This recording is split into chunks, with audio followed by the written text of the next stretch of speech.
Welcome to Learner's Empire. Today we have another lecture on thought, that is discharge of thought. Discharge of thought से मुराद ये कि कौन से ऐसे सूरत हाल है जहाँ पे थॉट ख़त्म तस्वर किया जाता है, यानी कि थॉट का कोई एग्जिस्टेंस बाकी नहीं रहता है। उससे पहले हमने डिस्कस किया था डिफेंसेस टू थॉट, यानी कि एक्सेप्शंस टू थॉट, कि थॉट हुआ है फिर भी वो एक्सेप्शन है, उसे हम लोग थॉट कंसीडर नहीं करते हैं।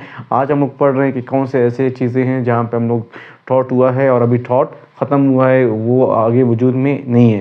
तो इसमें पहला ये है कि डेथ ऑफ ईदर पार्टी, दोनों पार्टीज़ में से प्लेंटिफ और डिफेंडेंट में से अगर कोई भी एक शख्स मर जाता है तो ये तस्वुर किया जाता है कि थॉट ख़त्म हुआ है, ना कि अभी आगे केस चलेगा और केस भी यहाँ पे ख़त्म हुआ है, ये तस्वुर किया जाता है।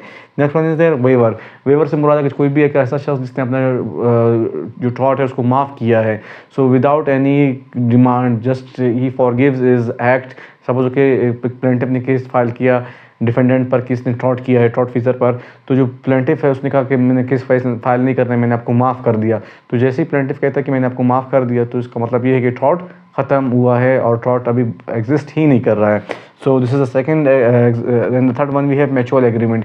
अभी म्यूचुअल एग्रीमेंट में और वेवर में यही फ़र्क है कि जो वेवर है विदाउट एनी कंडीशन वो उसको माफ़ करता है, लेकिन म्यूचुअल एग्रीमेंट में ये है कि वो कुछ टर्म्स एंड कंडीशंस को रखता है। वो ये कहता है कि सपोज कि आपने मुझे डिफेम किया है लेकिन मैं आपके खिलाफ केस फाइल नहीं करूँगा, बल्कि आपने मुझे सिर्फ 1 लाख रुपए देना है, इधर ही हम लोग मामले को सॉल्व करते हैं, we will not go to the court. सिर्फ आपने मुझे ये जो टर्म्स है, ये कंडीशंस आपने इसको फुलफिल करना है।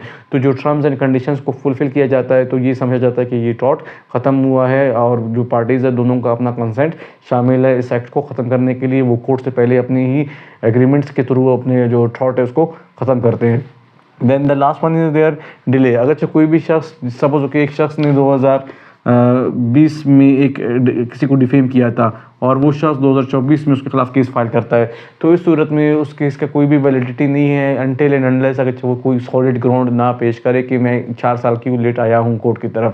Because in law there is a one sentence that says that law helps vigilant not indolent. अगर आप डिले कर रहे हो तो आपने ग्राउंड पेश करने हैं। अगर आप ground without ground if you are coming towards court, so court will not accept your case and it is considered that the thought is discharged. And here we also have one act, that is Limitation Act 1908, and Limitation Act 1908 discusses the same regarding delays, and there without any ground delay is not excused. You have to put a strong ground to claim the right of thought. So stay tuned.